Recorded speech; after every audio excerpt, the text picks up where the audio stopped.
الحمد لله رب العالمين وبه نستعين والصلاة والسلام على أشرف الأنبياء وسيد المرسلين وعلى آله وصحبه أجمعين أما بعد فأعوذ بالله من الشيطان الرجيم والذين جاهدوا فينا لنهدينهم سبلنا وإن الله لمع المحسنين. لائق عزت تکریم سامعین مکرم، اللہ عز و جلال جو ہم سب کے خالق و مالک ہیں، مالک الملک نے ایک فیصلہ سنا دیا ہے کہ جو شخص بھی کوشش کرتا ہے ہم اس کی کوشش کو ضائع نہیں ہونے دیں گے، بلکہ اس کی کوشش کی وجہ سے اس کو راہ راست پہ چلائیں گے۔ اور ایسے لوگ جو احسان کرنے والے ہیں ان لوگوں کو اللہ عز و جلال اپنا ساتھ، اپنی رحمت نصیب فرمائیں گے۔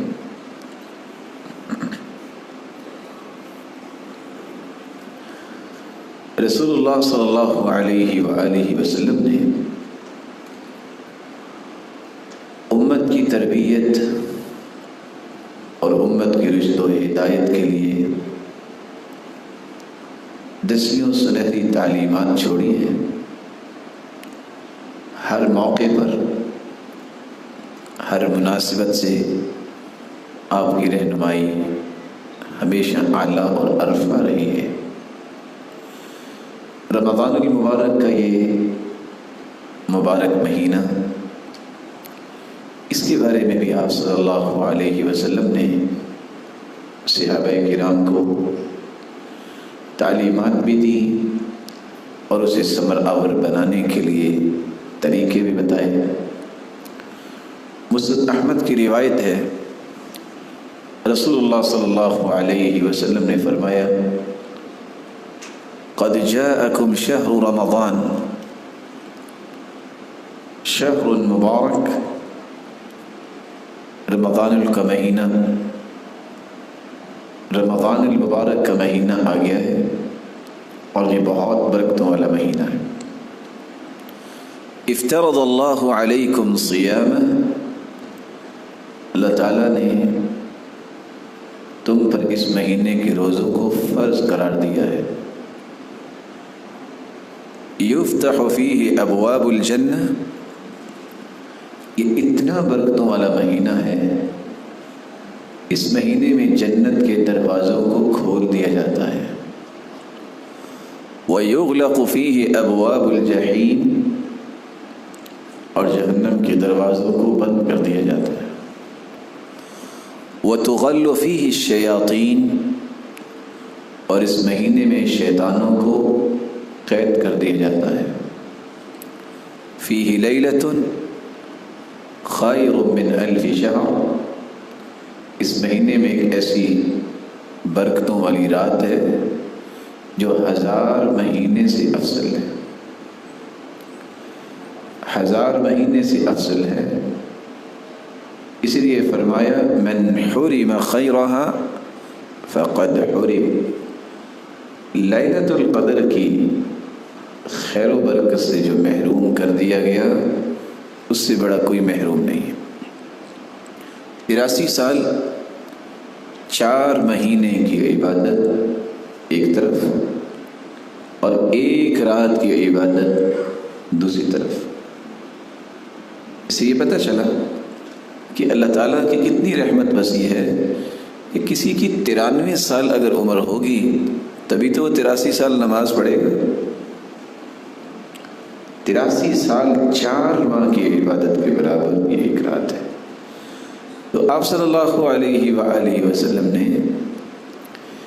رمضان المبارک کے متعلق جہاں خوشخبری سنائی، وہاں اس بات کی تاکید فرمائی کہ اس کی خیر اور برکت سے اپنے آپ کو محروم نہیں کرنا چاہیے۔ آج کی اس بزم میں ہماری گفتگو کا محور بھی یہی ایک نکتہ ہے، کیف نستقبل رمضان وکیف نستفید منہ، ہم رمضان المبارک کا استقبال کیسے کریں اور اس مبارک مہینے سے فائدہ کیسے لیں، اس کو ثمر آور کیسے بنائیں۔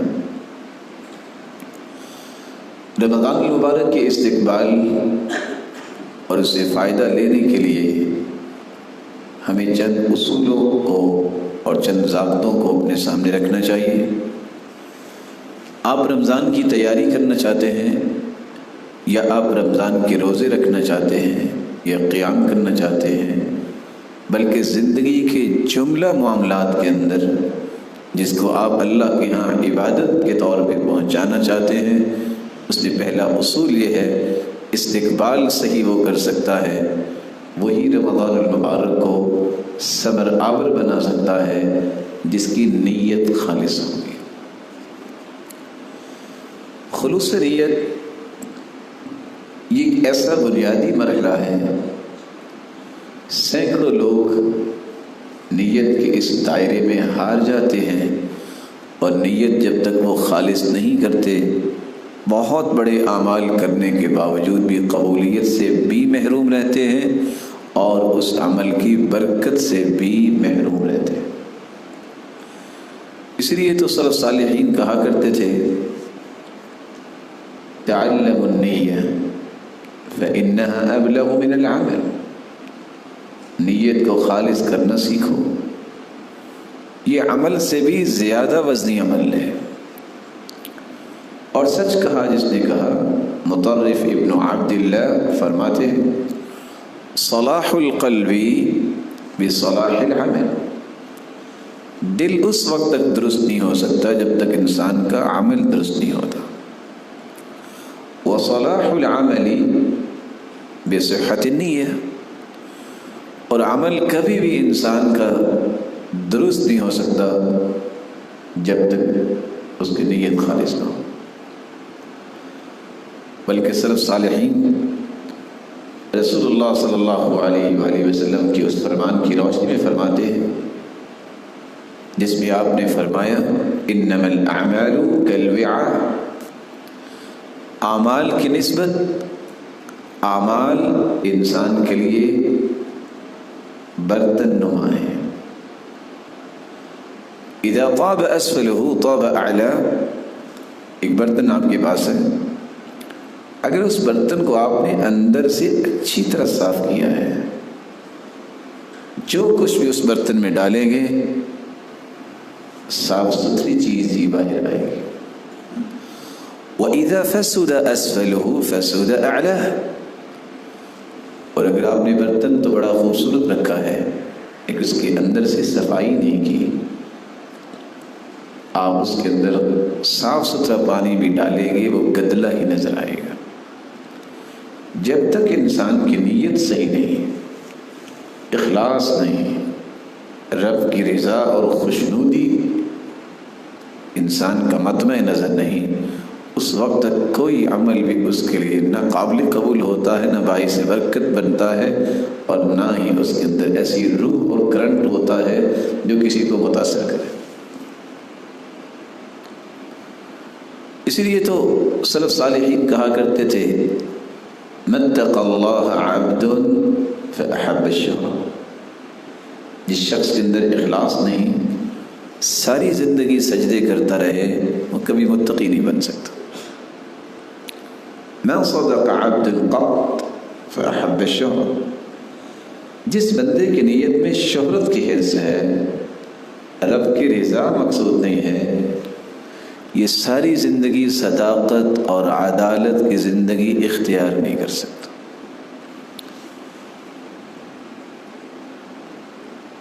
فضیل رحمہ اللہ جب ان کے بیٹے نے ان سے سوال کیا، ابا جان ایک بات تو بتائیں، یا ابتی ما احلا کلام اصحاب رسول اللہ صلی اللہ علیہ وسلم،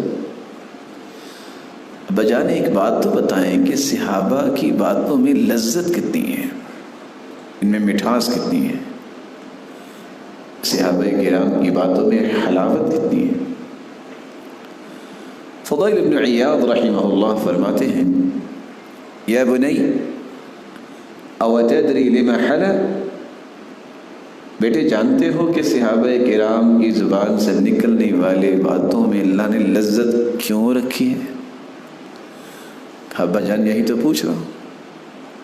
تو فضیل بن عیاض رحمہ اللہ فرمانے لگے، لأنہم ارادوا وجہ اللہ سبحانہ وتعالی، وہ جب بھی بات کرتے تھے اللہ کو راضی کرنے کے لیے کرتے تھے، اللہ عز و جل نے ان کی زبان سے نکلنے والے کلمات میں لذت پیدا کر دی۔ اس وقت تک نہ تو کوئی عمل قبول ہوتا ہے، نہ ہی کوئی عمل بابرکت بنتا ہے، جب تک انسان کی نیت خالص نہ ہو جائے۔ اس لیے اللہ عز و جل قرآن مجید میں فرماتے ہیں، الذی خلق الموت والحیاة لیبلوکم ایکم احسن عملا وهو العزیز الغفور۔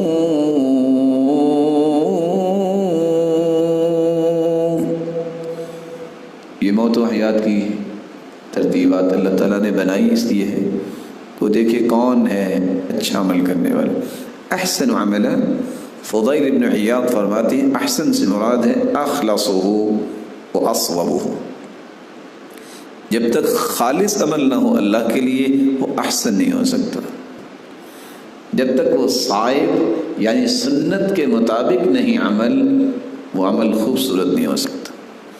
اس کا ترجمہ آج کل کی زبان میں ہم کرتے ہیں کہ ایکسیلنس کے درجے پہ جا کے کام کرنے والا، احسانی کیفیت، لیبلوکم ایکم احسن عملا، کوئی بھی عمل احسان کے درجے پہ نہیں پہنچ سکتا جب تک اس کے اندر دو بنیادی تقاضے پورے نہ کیے جائیں، اخلص اصوب، اخلص خالص اللہ کے لیے، اصوب صحیح ترین جو اللہ کے رسول کا طریقہ تھا۔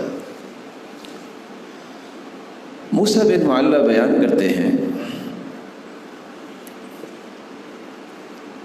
حذیفہ کہنے لگے مجھے، یا موسیٰ ثلاث خصال اذا كن فيك لم ينزل من السماء خير الا كان لك فيه نصيب۔ سنو، تین خصلتیں اپنے اندر پیدا کر لو، آسمان سے کوئی بھی خیر اور برکت نازل ہوگی اللہ تیرا حصہ ضرور رکھیں گے اس میں۔ پوچھا وہ کون سی؟ تو انہوں نے پہلا کام یہ بتایا، یکون عملک للہ عز وجل، کوئی بھی کام کرو صرف اللہ کو راضی کرنے کے لیے کیا کرو۔ اور صحیح الجامع کی روایت ہے، سلسلہ صحیحہ کی روایت ہے، رسول اللہ صلی اللہ علیہ وسلم نے اس لیے فرمایا، ان اللہ لا يقبل من العمل الا ما كان له خالصا وابتغي به وجهه۔ اللہ عز و جلال صرف وہی عمل قبول کرتے ہیں جو خالص اسے راضی کرنے کے لیے کیا جائے۔ دوسرا کام اگر تم کر لو،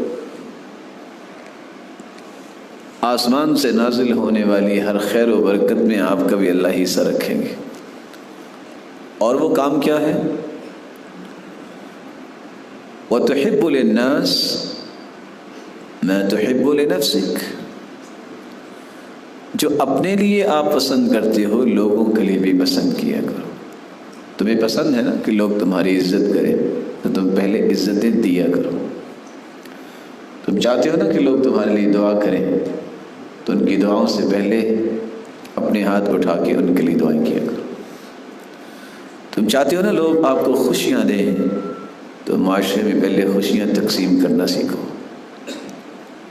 تیسرا کام، وَهَذِهِ الْكِسْرَةُ تَرْفَعُهَا مَا قَدِرْتَ، یہ روٹی کا ٹکڑا جو آپ کے پاس ہے تیرے پاس اتنی ہی توفیق ہو، اس کو بھی تم اللہ کی رضا کے لیے دینا سیکھو۔ یہ 3 چیزیں جس شخص کے اندر آ جاتی ہیں، آسمان سے کوئی خیر اور برکت نازل نہیں ہوتی، اللہ تعالیٰ نے اس بندے کا حصہ خیر اور برکت کا ضرور رکھا ہوتا ہے۔ عبداللہ ابن مسعود رضی اللہ تعالی عنہ سے مروی ہے، اور یہ روایت صحیح الجامع کی ہے 6766۔ آپ صلی اللہ علیہ وسلم نے فرمایا، ثلاث لا يغل علیہن قلب امرئ مسلم۔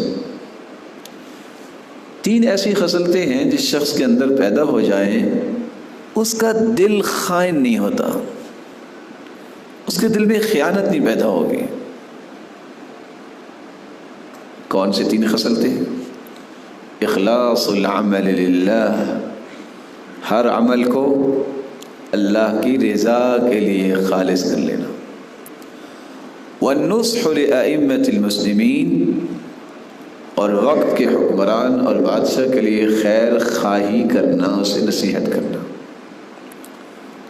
ولزوم جماعتہم، اور تیسرا کام جماعت کو لازم پکڑنا، فإن دعوتهم تحوط من وراءهم، ایسے لوگ جن کو اللہ تعالیٰ نے اتحاد اور اتفاق کی برکت عطا کی ہے، جن لوگوں کو اللہ نے صحیح منہج دیا ہے، وہ کہتے ہیں افتراق، اختلاف یہ بہت بڑی مصیبت ہے۔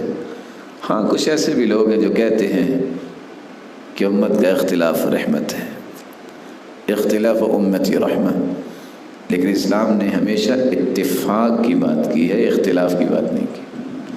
اختلافات کو تو مٹانے کی بات کی ہے۔ ذاتی اختلافات میں اپنے آپ کو اس درجے پہ لاؤ کہ میں نے سلنڈر ہی کرنا ہے، یہی تو ایک عظمت ہے۔ تو رسول اللہ صلی اللہ علیہ وآلہ وسلم نے جو پہلا عمل بتایا ہے کہ اس وقت تک انسان کا دل خیانت سے نہیں بچ سکتا جب تک 3 خصلتیں نہ آ جائیں۔ اخلاص العمل للہ، جب تک اس کا عمل خالص اللہ کے لیے نہیں ہوگا اس وقت تک اس کا دل بھی خیانت سے نہیں بچ سکے۔ بات کو سمجھانے کے لیے صرف چھوٹی سی گزارش، ایک لمحے کے لیے اپنے دل سے پوچھیے، ضرور پوچھیے کہ میرے دل میں کسی کے بارے میں بغض اور حسد، اور بغض اور حسد کے ساتھ ساتھ عداوت پیدا ہوتی ہے؟ اگر تو ایسی کیفیت طاری ہوتی ہے تو اس کا مطلب ہے کہ دل کی خیانت ختم نہیں ہوئی، اور اگر یہ صفائی ہو چکی ہے، اللہ تعالیٰ سب کے دلوں کی صفائی ایسی کر دے، تو اس کو خوش ہو جانا چاہیے کہ رب تعالیٰ نے اس انسان کو ایسا دل دیا ہے جس کے اندر خیانت نہیں آئے گی۔ تو اللہ عز و جلال ہم سب کو اس بات کی توفیق سے نوازے کہ ہم اپنی نیتوں کو خالص کرنے والے بن جائیں۔ طریقہ کیا ہے؟ آپ کوئی بھی عمل کرنا چاہتے ہیں تو آپ کو یہ دعا پڑھنی چاہیے، اللہم انی اعوذ بک ان اشرک بک شیئا وانا اعلم واستغفرک لما لا اعلم۔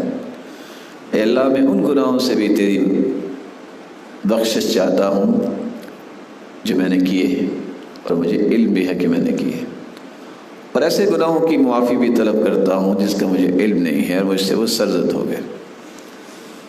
تو رمضان المبارک کا صحیح استقبال وہ کر سکتا ہے، صحیح اس سے فائدہ رمضان المبارک سے وہ لے سکتا ہے جس کی نیت خالص ہوگی۔ نیت کو خالص کر لینے کے بعد جو دوسرا عمل ہمیں کرنا ہے، جب کسی مہمان کے پاس جاتے ہیں تو تیاری کر کے جاتے ہیں، کسی سے میل ملاقات کرنی ہو تو اپنے آپ کو تیار کرتے ہیں۔ مسلمان کی سب سے خوبصورت تیاری یہ ہے کہ وہ اپنے گناہوں سے توبہ کر لے۔ آپ کے علم میں ہے کہ آپ کے سر پہ اگر 40 سے 50 kg رکھ دیا جائے اور آپ سے کہا جائے کہ تم دوڑ کے دکھاؤ اور پرفارمنس اچھی ہونی چاہیے، تو ایسا نہیں ہو سکتا۔ گناہوں کے بھی کچھ بوجھ ہوتے ہیں، اور گناہوں کے بوجھ ان کے نیچے جو آ جاتا ہے وہ دب جاتا ہے۔ اپنے آپ سے گناہوں کے بوجھ ہلکے کرو، توبہ کیجیے۔ اللہ عز و جلال اس توبہ کی وجہ سے جہاں گناہوں کو معاف کریں گے وہاں تمہارے بوجھ بھی ہلکے کر دیں. لیکن یاد رکھیے گا یہ اتنی کامن چیز ہے، توبہ ہر شخص کا مطالبہ ہے، خواہش ہے، تمنا ہے، لیکن جس طرح یہ سب کے لیے عام ہے سب کو ہی سمجھنا چاہیے جب تک 7 شرطیں نہیں ہوتی اس وقت تک توبہ بھی اللہ کے ہاں قبول نہیں ہوتی. پہلی شرط جو آپ نے ابھی سنی ہے اخلاص. دوسری شرط اس انسان کو اعتراف جرم کرنا چاہیے اللہ کے سامنے بیٹھ کر. ان العبد اذا اعترف ثم تاب تاب اللہ علیہ. رسول اللہ صلی اللہ علیہ وآلہ وسلم نے فرمایا بندہ جب اعتراف کر لیتا ہے، اقرار کر لیتا ہے اللہ مجھ سے ہو گیا، میرے مالک میں مانتا ہوں مجھ سے غلطی ہو گئی، میں بھول گیا. اس اعتراف کی قیمت کتنی ہے؟ صحیح بخاری کی روایت جو آپ نے سنی 2661 کہ یہ شخص اعتراف کرنے والا اللہ کی رحمت کا مستحق بنتا ہے، اللہ عز و جلال اسے اس اعتراف کی وجہ سے معاف کر دیتے ہیں. تیسری شرط یہ ہے توبہ کی قبولیت کی کہ انسان اخلاص کے ساتھ جو توبہ کر رہا ہے، اقرار کر رہا ہے، اس اقرار کے ساتھ بدعت کا مرتکب نہ ہو. کیونکہ بدعت ایک ایسا گناہ ہے جس کے بارے میں رسول اللہ صلی اللہ علیہ وسلم نے فرمایا، صحیح الجامع کی روایت ہے 1699 اور سلسلہ صحیحہ کی روایت ہے 1620 ان اللہ احتجر التوبہ عن کل صاحب بدعہ. یہاں 3 لفظ کا استعمال ہوا ہے، احتجر، احتجز اور احتجب. جو شخص بدعت کا مرتکب ہوتا ہے، بدعت کس کو کہتی ہے؟ هي الفعلة المخالفة لرسول اللہ صلی اللہ علیہ وسلم. ایسا کام، ایسا فعل، ایسی بات جو رسول اللہ صلی اللہ علیہ وسلم نے نہ کی ہے نہ کہی ہے، اس بات کو بطور دین بنا کے پیش کرنا یہ بدعت ہے. آپ صلی اللہ علیہ وسلم نے فرمایا بدعتی انسان اتنا بدبخت بن جاتا ہے کہ وہ اللہ کی رحمت سے کس طرح دھتکارا جاتا ہے. احتجر التوبہ، اللہ عز و جلال اس کی توبہ کو قبول ہی نہیں کرتے جب تک وہ بدعت کو چھوڑ نہیں دیتا. رب تعالیٰ ایسے انسان کو دیکھنا بھی پسند نہیں کرتے، چہ جائے کہ اس کی توبہ قبول ہو. اللہ تعالیٰ اس کی توبہ کو روک لیتے ہیں، چہ جائے کہ اس کی توبہ قبول کی جائے. آپ صلی اللہ علیہ وآلہ وسلم نے جو تیسری بات سمجھائی ہے، بدعت کو جب تک چھوڑ نہیں دیتا، سیدنا حسن بصری رحمۃ اللہ علیہ فرماتے ہیں حتی یدعها، جب تک وہ بدعت کو ترک نہیں کر دیتا، چھوڑ نہیں دیتا، اس کی توبہ بھی قبول نہیں. اور یہاں رکے میں ایک بات آپ کی خدمت میں رکھنا چاہوں گا. آج 12 مہینے آپ ذرا چیک کیجیے کہ امت اسلامیہ کے کتنے سمجھدار لوگ، عقل مند لوگ، دانش مند لوگ اس باب کو نہ سمجھی کی وجہ سے فلفل نہیں کر سکے، اور ایک نہیں دسیوں اور سینکڑوں بدعات کی زنجیروں میں اپنے آپ کو جکڑ بیٹھے. میں صرف اشارہ کہہ دیتا ہوں، رسول اللہ صلی اللہ علیہ وسلم پر قرآن نازل ہوا، آپ نے پورا قرآن امت کو دیا. رسول اللہ صلی اللہ علیہ وسلم پر اللہ تعالیٰ نے جو احکامات نازل کیا، آپ نے تمام کے تمام احکامات امت کو سکھا دیے. آپ کی زندگی میں 23 سال میں یہ مہینے بار بار آئے، 40 سال کے بعد تو آپ کو نبوت ملی، لیکن 23 سال کے عرصے میں آپ نے کسی ایک سال بھی صحابہ کو اکٹھا کیا ہو کہ آج جو ہے نا وہ شب برات بھی ہے اور آج شب معراج بھی ہے، تو آج آپ کو اتنے نوافل پڑھنے چاہیے. آج آپ کو اتنے روزے رکھنے چاہیے صبح اٹھ کے، اور آپ کو یہ اعمال کرنے چاہیے، امت کو اس بات کا حکم نہیں دیا۔ بات وہی ہے کہ سوچنے والا آج بھی سوچتا ہے، لاجک بھی یہ پیش کرتا ہے، نیکی ہے نا، اصل میں نیکی وہ ہے جس کو قرآن نے ڈیفائن کر دیا۔ نیکی وہ ہے جو محمد کریم نے پیش کر دی ہے، سمجھا دیا ہے، جس کا تذکرہ قرآن و حدیث میں نہیں ہے، وہ نیکی نہیں بن سکتی، کیونکہ نیکی کا معیار اور پیمانہ ہی دو چیزیں ہیں۔ ترکت فیکم امرین لن تضلوا ما تمسکتم بہما کتاب اللہ و سنت رسولہ۔ لوگوں میں تمہیں دو چیزیں چھوڑ کے جا رہا ہوں، ایک اللہ کا قرآن ہے اور ایک اس کے رسول کی سنت ہے۔ جب تک ان دونوں چیزوں کو تھامے رکھو گے تم کبھی گمراہ نہیں ہوگے۔ ایک بھائی محترم معزز مکرم اٹھتا ہے، دیکھیں جی قرآن کی تو آیت ہے، اللہ آپ کو سلامت رکھے میرے بھائی، یہ قرآن کی آیت کس پہ نازل ہوئی؟ محمد کریم پہ۔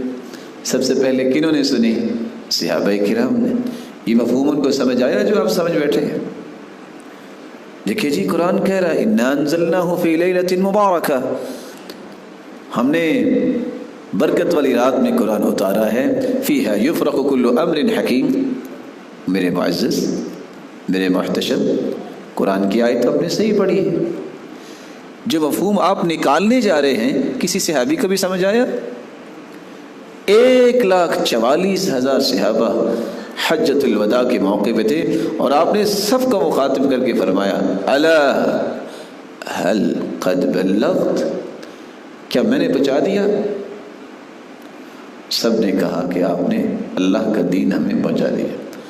پھر اللہ کے رسول نے اپنے رب کو بھی گواہ بنایا، اللہم اشہد فانی قد بلغت، اللہ گواہ رہنا میں نے سارا دین پہنچا دیا۔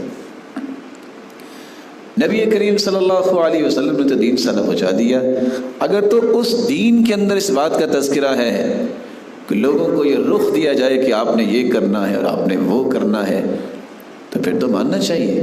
جو مانتا نہیں وہ تو مجرم بنے گا اللہ تعالیٰ کے ہاں۔ لیکن جس چیز کو دین نے پیش نہیں کیا اس کو اپنی تجرباتی زندگی کو دلیل بنا کر کے میرا ایکسپیرینس یہ کہتا ہے، میرے فلاں نے یہ کہا ہے، میرے علان نے یہ کہا ہے، اور یہ فلاں کتاب میں لکھا ہے، جس کتاب کا تذکرہ جو ہے کرتے وقت بھی سوچنا پڑتا ہے اس کو کتاب حدیث کی کہیں، تاریخ کی کہیں، وجدان کی کہیں، حکمت کی کہیں، کیا کہیں، تو یہ ہمیشہ انسان اپنے آپ کو راہ راست سے دور رکھے گا جو قرآن و سنت سے اعراض کرتے ہوئے کسی اور چیز کو پیمانہ بناتا ہے۔ اب قرآن مجید نے یہ فیصلہ کر دیا ہے شہر رمضان الذی انزل فیہ القرآن، رمضان کا مہینہ وہ ہے جس میں قرآن کو نازل کیا گیا۔ انا انزلناہ فی لیلۃ القدر، ہم نے قرآن کو نازل کیا لیلۃ القدر میں۔ انا انزلناہ فی لیلۃ مبارکہ، ہم نے قرآن کو نازل کیا برکت والی رات میں۔ اب ان تینوں چیزوں کو جمع کیجیے۔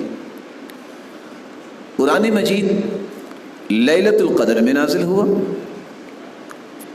جو برکت والی رات ہے جو رمضان میں ہوتی ہے۔ لیلۃ القدر کس مہینے کی رات ہے؟ میں تھوڑا سا جواب چاہوں گا، کس مہینے کی رات؟ ہو سکتا ہے رجب میں آئے، شعبان میں آئے۔ یہ کتنی کامن سینس ہے کہ قرآن اللہ تعالیٰ نے لیلۃ القدر میں نازل کیا ہے، اور وہ برکت والی رات ہے، اور وہ رمضان میں ہوتی ہے۔ وہاں اگر یہ مفہوم نکال لیا جائے کہ آج اللہ تعالیٰ جو ہے وہ اتریں گے، نزول فرمائیں گے، اور جو جو جاگرا ہوا اس کو برات مل جائے گی، گناہ معاف ہو جائیں گے۔ صحیح بخاری کی روایت ہے ینزل ربنا تبارک و تعالی کل لیلہ الى السماء الدنیا حين يبقى ثلث اللیل الآخر، اللہ عز وجل تو ہر رات جب تہائی حصہ رات کا رہ جاتا ہے آسمان دنیا کی طرف نزول فرماتے ہیں۔ صحیح بخاری کی روایت اور صحیح مسلم کی روایت بتا رہی ہے کہ اللہ عز وجل ہر رات نزول فرماتے ہیں، اور یہاں ایک رات کی بات کو لے کے بیٹھ جاتے ہیں۔ میں نے صرف اشارہ کرنا چاہا ہے، حدث ولا حرج، اس طرح کے اعمال، اس طرح کی کہانیاں، اس طرح کی من گھڑت قصے امت کے اندر عام ہو گئے، نہیں عام ہوئی تو سنت عام نہیں ہوئی۔ اور سچ کہا کرتے تھے شیخ البانی رحمۃ اللہ علیہ کہ جب آپ سنت کو زندہ کریں گے بدعات ختم ہوں گی، جب آپ بدعات کو زندہ کریں گے، ایک نئی چیز پیدا کریں گے، اس کا اثر ہمیشہ یہ ہوگا لوگ سنتوں سے اعراض کریں گے۔ اور سلف صالحین نے سچ یہ بات کہی تھی، اذا ابتدع الرجل، جب انسان بدعتی بن جاتا ہے تو اس کی سب سے پہلی نشانی یہ ہوتی ہے کہ اللہ ذو الجلال اس کے دل سے حدیث اور سنت کی لذت کھینچ لیتے ہیں۔ نزع من قلبه حلاوت الحدیث والسنہ، اس لیے جب بھی اس کے سامنے کوئی بات حدیث کی کریں گے کہ دیکھو بھائی یہ صحیح بخاری کی روایت، کہے گا چھوڑو اس کو، دیکھو بھائی یہ جامع ترمذی کی روایت، چھوڑو اسے، کیوں؟ نشانی پوری ہوگی۔ حدیث کی محبت، سنت کی محبت اس کے دل میں ہوتی ہے جس کے دل میں محمد کریم کی محبت ہوتی ہے۔ اللہ ذو الجلال ہم سب کو بدعت سے محفوظ فرمائے۔ اور آپ صلی اللہ علیہ وآلہ وسلم نے یہ جو ایک کلمہ بول دیا ہے کہ اللہ ذو الجلال بدعتی کو دیکھنا بھی پسند نہیں کرتے جب تک وہ بدعت کو چھوڑ نہیں دیتا۔ فضیل بن عیاض رحمہ اللہ تعالی اس لیے کہا کرتے تھے، من وقر صاحب بدعہ فقد اعانہ علی ہدم الاسلام، اس لیے جو بدعتی کی عزت کرتا ہے اس نے ایمان کی عمارت کو منہدم کرنے میں مدد کی ہے۔ اور میں نہیں سمجھتا کہ امام مالک نے کتنی پیاری بات کی۔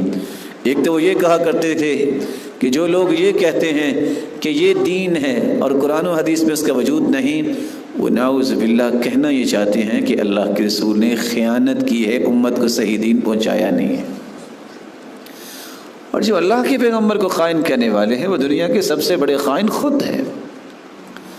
اس لیے وہ کہا کرتے تھے کہ جس شخص کا یہ ذہن بن جائے کہ بس یہ بات دین ہے اور اس کا تذکرہ قرآن میں نہیں ہے، حدیث میں نہیں ہے، لا یسلم علیہم، وہ اس لائق نہیں ہے کہ اس کو سلام کیا جائے۔ کیوں اتنی بڑی بات انہیں کہہ دی؟ کیونکہ یہ اللہ کے پیغمبر کے بارے میں اس کے نظریات درست نہیں ہیں۔ جس ہستی نے تو صحابی کہتے ہیں جب یہودیوں سے بات ہوئی تو یہودی کہتے ہیں کہ آپ کے نبی کو تو کیا کمال اللہ نے دیا، اس نے آپ کو یہاں تک طریقہ بتا دیا ہے کہ آپ نے قضاء حاجت کیسے کرنی۔ اس طرح وہ امت کی تربیت اور تزکیے کا خیال کرتے ہیں۔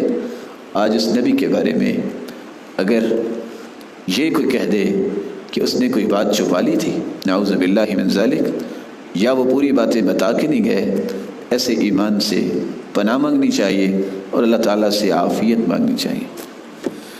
توبہ اس وقت قبول ہوتی ہے جب اخلاص ہو، توبہ اس وقت قبول ہوتی ہے جب اقرار ہو، مانے مجھ سے غلطی ہوئی ہے۔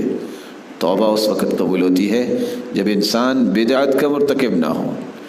چوتھی شرط، توبہ اس وقت قبول ہوتی ہے کہ آپ جس گناہ سے توبہ کر رہے ہیں اس گناہ کو بھی چھوڑ دیں۔ صحیح الجامع کی روایت ہے 1670، آپ صلی اللہ علیہ وسلم نے فرمایا، ان العبد اذا اخطأ خطیئہ نکتت فی قلبہ نکتۃ سوداء فإن هو نزع واستغفر وتاب صقل قلبہ۔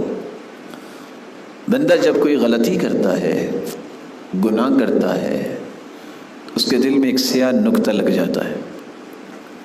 فإن هو نزع، اگر وہ اس گناہ کو چھوڑ دیتا ہے، گناہ کو چھوڑنے کے بعد استغفار کرتا ہے، توبہ کرتا ہے، تو وہ دل دوبارہ اس کا سفید ہو جاتا ہے۔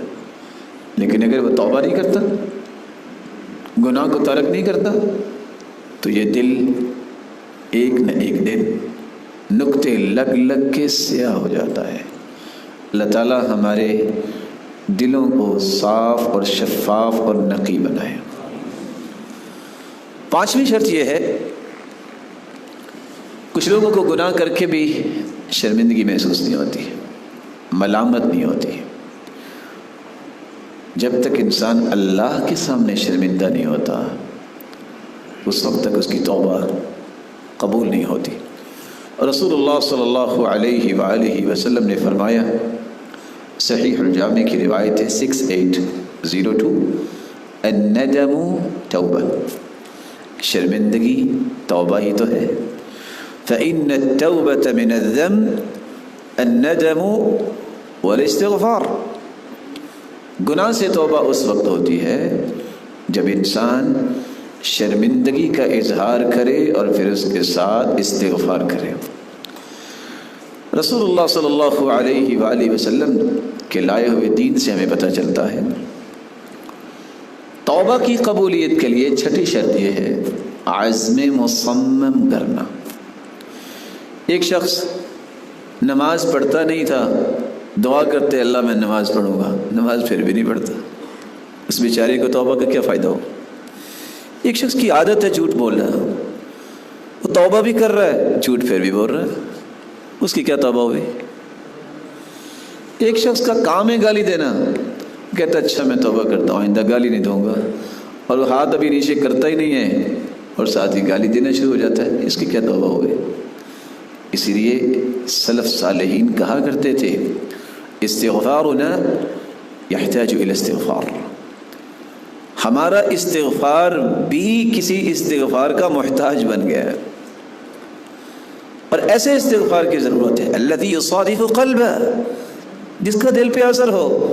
آپ ہاتھ میں کوئی 200 500 دانے کی تسبیح پکڑی ہوئی ہے اور اس کو پھیر رہے ہیں، دکان پہ بیٹھے اور ساتھ جھوٹ بول رہے ہیں، یہ تسبیح آپ کو چھڑا لے گی؟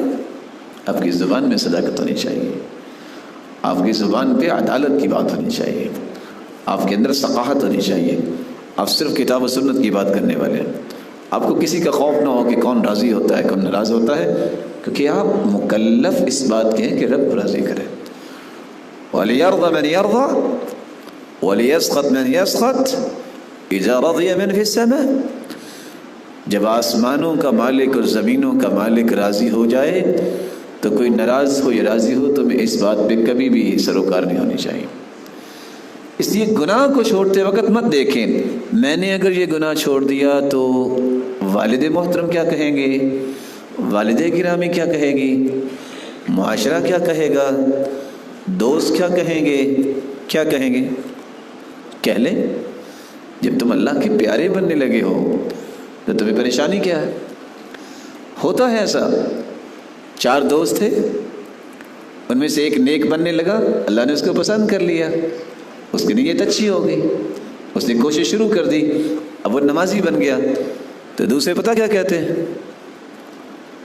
انسیتا، بھول گئے ہو، اکٹھے ہی تو ہم شرابیں پیتے تھے، اکٹھے ہی تو ہم جوا کھیلتے تھے، اب تم اکیلے ہی بن گئے ہو اتنے۔ یہ تانے، یہ باتیں برداشت وہ کرتا ہے جس کو اللہ نے دل دیا ہوتا ہے، لیکن ان باتوں کے سامنے اپنے آپ کو گرا دیتا ہے جو دنیا کے چند تانے تو برداشت نہیں کر سکتا لیکن قبر کے عذاب کو اپنے سینے سے لگا لیتا ہے۔ مت دیکھو کون کیا کہتا ہے، یہاں میں آپ کی خدمت میں ایک گزارش کروں گا، زندگی کا کوئی رخ بنانا ہے تو یہ دیکھو اللہ عز و جلال کیا فرماتے ہیں، لوگ کیا کہتے تھے، بزدل لوگوں کی باتیں ہیں۔ سیدنا عمر رضی اللہ تعالیٰ عنہ جابیہ فتح کرنے جا رہے تھے مصر، جب قریب پہنچے تو سیدنا عمر کی باری تھی پیدل چلنا اور غلام سواری پہ سوار تھا، تھکاوٹ سے جوتی ہاتھ میں پکڑی اور آخر کندھے پہ رکھ لی، تو صحابی کہنے لگے جو ساتھ تھے مسلمانوں کے آپ خلیفہ ہیں تو لوگ کیا کہیں گے، ان کے پاس پروٹوکول نہیں ہے اور کوئی ٹریڈیشنز نہیں ہیں ان کی، یہ کیسے چل رہے ہیں؟ سیدنا عمر چلتے چلتے رک گئے، کہتے ہیں آپ کا مقام دین میں بڑا ہے، اگر تم نہ ہوتے تو میں مار مار کے تمہیں عبرت بنا دیتا، تم اس بات سے ڈر رہے ہو کہ لوگ کیا کہیں گے؟ اِنَّا كُنَّا أَذَلَّ قَوْمٍ فَأَعَزَّنَا اللَّهُ بِالْإِسْلَامِ، جانتے ہو ہم تو ذلیل ترین قوم تھے اسلام سے پہلے۔ ایک پتھر دیکھنا، اس کے سامنے سجدہ کر دینا، تھوڑا سا بڑا پتھر نظر آنا، اس کو چھوڑ کے نیا رب بنا لینا، اپنی ہی بکری کا دودھ دھو لینا پتھر پہ، اس کے سامنے سجدہ کر لینا، ہمیں تو اللہ نے عزت اسلام کی وجہ سے دی ہے. فَمَهْمَا نَطْلُبُ الْعِزَّ بِغَيْرِ مَا أَعَزَّنَا اللَّهُ بِهِ أَذَلَّنَا اللَّهُ. دین کو چھوڑ کے اگر ہم نے کسی اور طریقے سے عزت چاہی تو اللہ دوبارہ ذلیل کرنے پر بھی قادر ہے. یہ تاریخی جملہ سیدنا عمر کا یاد رہنا چاہیے. لوگ کیا کہیں گے کہہ لیں. اور امام شافعی کا قول میں آپ کی خدمت میں پیش کیے دیتا ہوں. وہ کہا کرتے تھے من اراد ان يسلم من كلام الناس فهو مجنون. جس شخص کی ایک خواہش پیدا ہو جائے کہ لوگ اس کے بارے میں کوئی بات نہ کریں، یہ دیوانہ ہے، یہ مجنون ہے. پوچھنے والے نے پوچھا امام محترم آپ نے اتنی بڑی بات کر دی کہ مجنون کیسے ہے؟ کہتے ہیں لأنهم قالوا عن الله ثالث ثلاثة. لوگوں نے تو اللہ کو بھی ایک نہیں ماننا. وہ کہتے ہیں ان اللہ ثالث ثلاثة، وہ بھی تو اللہ بھی تین مانتے ہیں. وہ تو اللہ کے بارے میں زبان نہیں انہوں نے روکی. وعن رسولہ مجنون، اور اللہ کے رسول کو دیوانہ کہہ دیا تو تم کون ہو جس کو لوگ چھوڑیں گے؟ اسی لوگوں کی باتوں میں مت آئیے. لا تکونوا امعا، لائی لگ مت بنو. وطنوا انفسکم، اپنا کوئی گھر بناؤ، وطن بناؤ. اور مومن کا وطن کیا ہے؟ میرے رب نے کیا فرمایا، اور میرے رب نے پوری کائنات سے اعلیٰ اور ارفع اور اسما ہستی پیدا کی محمد کریم، اس نے کر کے کیا دکھایا. یہ دو ایسے میزان ہیں، مقیاس ہیں، پیمانے ہیں جس پہ اپنے اعمال کو انسان وزن کرتا ہے اور تولتا ہے. کبھی زندگی میں ڈی ٹریک نہیں ہوتا. اس لیے عزم مصمم جب تک نہیں کرتا اس کی توبہ قبول نہیں ہوتی. اس لیے سے مت توبہ کرو چلو ابھی توبہ کر لیتا ہوں، شام کو پھر ہم نے وہی کام کرنا ہے. یہ توبہ نہیں ہوتی. التوبہ ایسی توبہ بعدم اقلاع عن الذنب توبۃ الکذابین، جو گناہ چھوڑتا نہیں ہے اور گناہ کی نیت کر کے توبہ کرتا ہے چلو پھر گناہ کروں گا، یہ جھوٹے لوگوں کی توبہ ہے، یہ سچے لوگوں کی توبہ نہیں. اللہ عز و جلال قرآن مجید میں اسی بات کو بیان کرتے ہیں. والذین اذا فعلوا فاحشة او ظلموا انفسهم ذکروا اللہ فاستغفروا لذنوبهم ومن يغفر الذنوب الا اللہ ولم يصروا على ما فعلوا وهم يعلمون. والذین اذا فعلوا فاحشة، جو لوگ کسی بھی فحاشی کے ارتکاب کر بیٹھتے ہیں، او ظلموا انفسهم، یا انہوں نے اپنی جانوں پہ ظلم کر لیا، ذکر اللہ، انہیں رب یاد آ جاتا ہے، فاستغفروا لذنوبهم، اور اپنے گناہوں کی بخشش طلب کرتے ہیں اپنے رب سے. وَمَن يَغْفِرُ الذُّنُوبَ إِلَّا اللَّهُ، اور ان کا یہ ذہن ہے، یقین ہے کہ اللہ کے سوا کوئی گناہ معاف کرنے والا نہیں ہے. وَلَمْ يُصِرُّوا عَلَى مَا فَعَلُوا، جو انہوں نے گناہ کیا اس پہ اصرار نہیں کرتے. وَهُمْ يَعْلَمُونَ، اور وہ جانتے ہیں ایسے لوگوں کو اللہ معاف کر دیتے ہیں. ساتویں شرط، توبہ قبول ہوتی ہے موت کی غرغراہٹ سے پہلے. دستور ہے اللہ تعالیٰ کا، جب انسان کی موت آنی ہوتی ہے تو آپ نے دیکھا ہوگا کہ اچانک سے انسان کی نظر کسی ایک جگہ پہ ٹک جاتی ہے. عین الملک، اس کو فرشتہ نظر آ جاتا ہے. وَإِذَا بَلَغَتِ الْحُلْقُومُ، جب روح نکل کے ہنسلی تک آ جاتی ہے، موت کی غرغراہٹ اور سختی جب طاری ہوتی ہے، پھر وہ کچھ بولتا ہے لیکن سمجھ نہیں آتا کیا بول رہا ہے. وَالْتَفَّتِ السَّاقُ بِالسَّاقِ، اور پنڈلی پہ پنڈلی چڑھ جاتی ہے. یہ ایسا وقت ہے جس وقت میں کی گئی توبہ قبول نہیں ہوتی. رسول اللہ صلی اللہ علیہ وسلم نے فرمایا ان اللہ يقبل توبة العبد ما لم يغرغر وما لم يغرغل. اللہ تعالیٰ توبہ تو قبول کرتے ہیں، لیکن کب؟ موت کی گڑگڑاہٹ سے پہلے۔ صحیح الجامع کی یہ روایت ہے 1904، موت کی سختی جب شروع ہو جائے پھر توبہ فائدہ نہیں دیتی، اس سے پہلے پہلے توبہ کرنی چاہیے۔ حدیث کے الفاظ ہیں ان للتوبۃ بابا عرض ما بین مصراعیہ کما بین المشرق والمغرب۔ توبہ کا اللہ تعالیٰ نے ایک ایسا دروازہ بنایا ہے جس کی چوڑائی اتنی ہے جتنی مشرق و مغرب کے درمیان ہے۔ لا یغلق حتی تطلع الشمس من مغربها۔ صحیح الجامع کی یہ روایت 2077، یہ دروازہ اس وقت تک کھلا ہے جب تک سورج مغرب سے طلوع نہیں ہو جاتا۔ لیکن موت کی سختی آ جانے سے پہلے پہلے توبہ ہوگی تو قبول ہوگی۔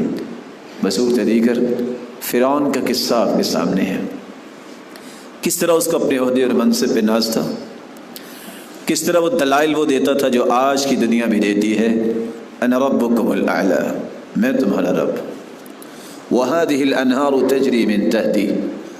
اس کی لاجک دیکھیے گا، تو مجھے نہیں مانتے رب، دیکھو میرے گھر کے نیچے سے نہریں جاری ہیں۔ اور دوسری دلیل اس نے کیا پیش کی؟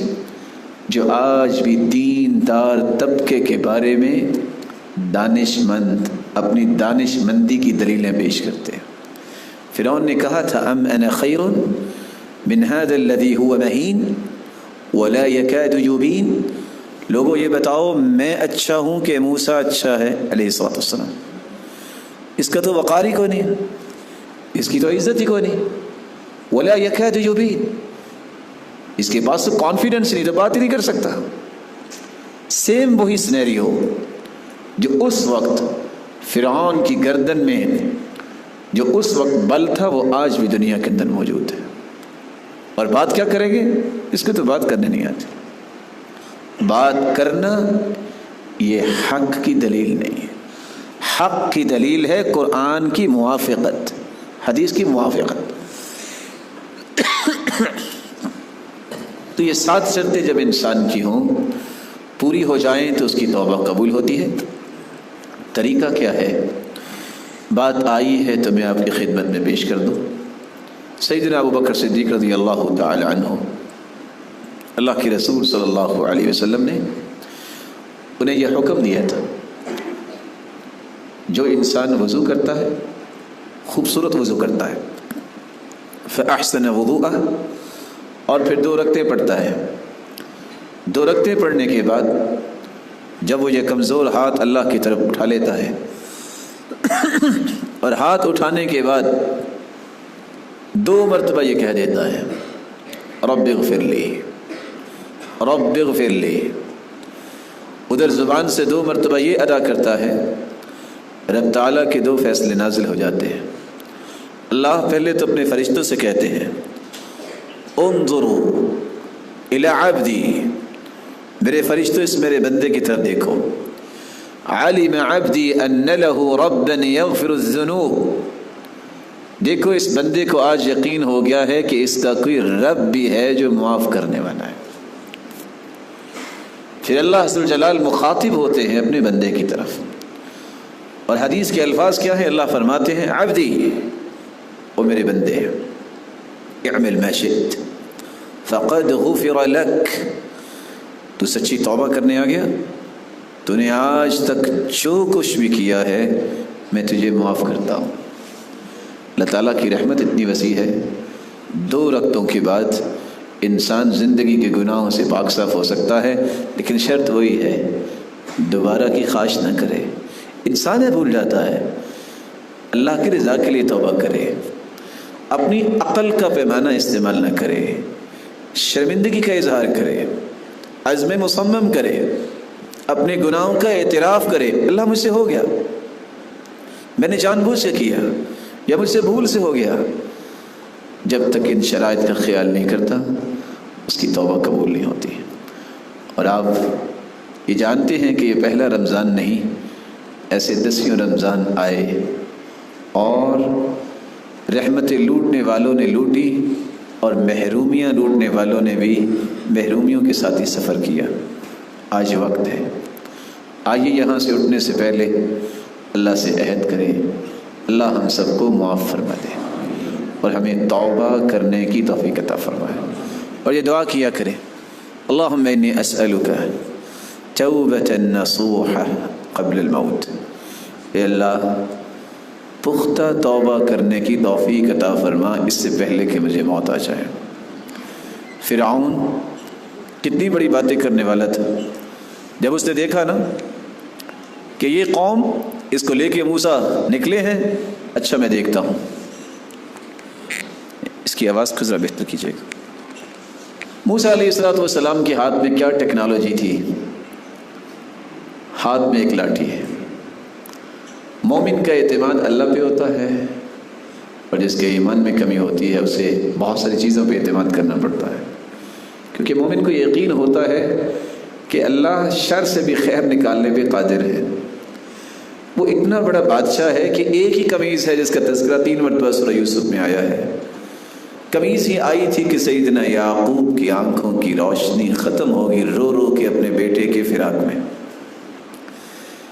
وہ قمیض ہی تھی جو دوبارہ بنیامین سے یوسف نے لے کے بھجوائی تھی کہ میرے باپ کے پاس قمیض لے جاؤ، فرقد بصیرہ، وہی قمیض آئی تو اللہ نے دوبارہ آنکھیں دے دی تھی۔ وہ قمیض ہی تھی جس سے یہ فیصلہ کیا گیا کہ یوسف سچا ہے، کہ عزیز مصر کی بیوی سچی ہے۔ فیصلہ ہو گیا کہ قمیض اگر پچھلی طرف سے پھٹی ہے تو بلا شبہ یوسف سچے ہیں، اور اگر اگلی طرف سے پھٹی ہے تو پھر یوسف سچے نہیں ہیں۔ اور اس قمیض سے اللہ تعالیٰ نے ایک ہی صورت میں 3 باتیں پیش کی ہیں۔ وہ بہت بڑا بادشاہ ہے۔ اللہ تعالیٰ نے صرف حکم دیا ہے فَاضْرِبْ بِعَصَاكَ الْبَحْرَ، موسیٰ یہ تم چھڑی لگاؤ۔ کیا کیمیکلز لگے تھے اس کو، کیا اس کے اندر ٹیکنالوجی تھی؟ ایک مرتبہ چھڑی لگانے سے کتنے راستے بنے تھے؟ کیا جی کیسے بن گئے یہ 12 راستے؟ کیسے بنے؟ دنیا کی کون سی سائنس اس کو ڈیفائن کرے گی؟ ادھر کا پانی ادھر کھڑا ہے، ادھر کا پانی ادھر کھڑا ہے، اور راستے بن گئے، اور قوم گزر گئی۔ کافر یہ سمجھتا ہے کہ یہ جو چیز وہ گزر سکتے تو ہم کیوں نہیں گزر سکتے؟ فرعون بھی پیچھے۔ اللہ نے وہاں فرشتوں کو نہیں بھیجا، اللہ نے کوئی لشکر نہیں بھیجا، اللہ نے کوئی فوج نہیں بھیجی، اللہ تعالیٰ نے صرف پانی کا حکم دیا ہے کہ جاری ہو جاؤ۔ کیا ہوا؟ پوری قوم لیڈر سمیت کدھر گئی؟ پانی کا لقمہ بن گئی۔ جب اسے سمجھ آئی کہ آج تو لگتا ہے موت ہی آنے لگی ہے، پھر کہتا ہے، قرآن مجید نے اس کا نقشہ کھینچا ہے، آمنت انہ لا الہ الا الذی آمنت به بنو اسرائیل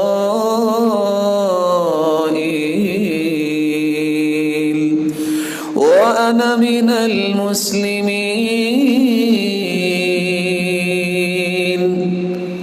اللہ میں بھی اس پہ ایمان لایا جس رب پہ بنو اسرائیل ایمان لاتے، لیکن وقت گزر چکا تھا، وقت گزر چکا تھا۔ آواز پہنچی، روایت بتاتی ہے صوت غیر معروف من عبد غیر معروف، آواز تو آئی ہے لیکن کوئی آواز پہچانی نہیں گئی، بندے کی بھی کوئی پہچان نہیں ہے، کیونکہ اس سے پہلے اس کی آواز آئی نہیں تھی۔ ساتھ ہی اللہ نے فرشتہ بھیجا جس نے تہ میں جا کے مٹی نکالی اور فرعون کے منہ میں دے دی، اور ساتھ ہی اللہ نے حکم کیا دیا،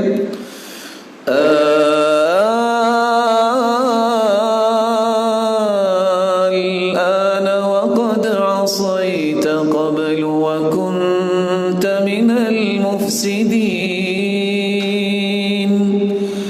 فاليوم ننجيك ببدنك لتكون لمن خلفك آية وإن كثيرا من الناس عن آياتنا لغافلون۔